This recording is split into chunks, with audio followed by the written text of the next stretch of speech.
من داخل الجمعيه الوطنيه لحملات الشهادات المعطلين بالمغرب، الاطار الصامت والمناضل والمجابه لكل السياسات، النظام القائم في البلاد والطبيعه اللاوطنيه اللاديمقراطيه اللاشعبيه.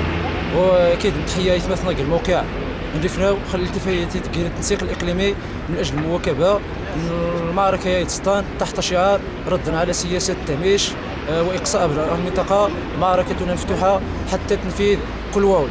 المعركه قد اكيد انه ربما السياق ربما يعرفه الجميع، تعرفه الساكنه الحسيمه، موخجه يعني معروف لدى كل ابناء الوطن.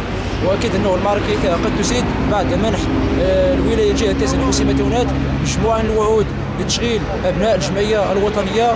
الوعود التي تقارب 122 منصب شغل، الا ان السياسه الاذان الصماء، السياسه الهروب للامام هي سيده الموقف. بالتالي السياسه انهج الولايه جهه تازن الحسيمه تونات. بالتالي قال المعركه تزيد بالسياق وقت مخدني سلفان مؤطر الشعاري دنيا قبر الى حين تنفيذ كل وعود الالتزامات كاينك التنسيق الاقليمي. وبالمناسبه ثاقات ندين يعني يجي الادانه كل ادانه لاجهزه القمع الطبقيه في حق التدخل الهمجي وقع يعني البدايه اول شكل نضالي من داخل المعتصم وقت مفتوح. هذه الاصابات وصلت ل 16 اصابه متفاوته الخطوره، من بينها اصابه الرفيق الكاتب العام للسكرتاريه الاقليميه على مستوى الراس توك قنداس 11 الغرازي على مستوى يعني الجيف.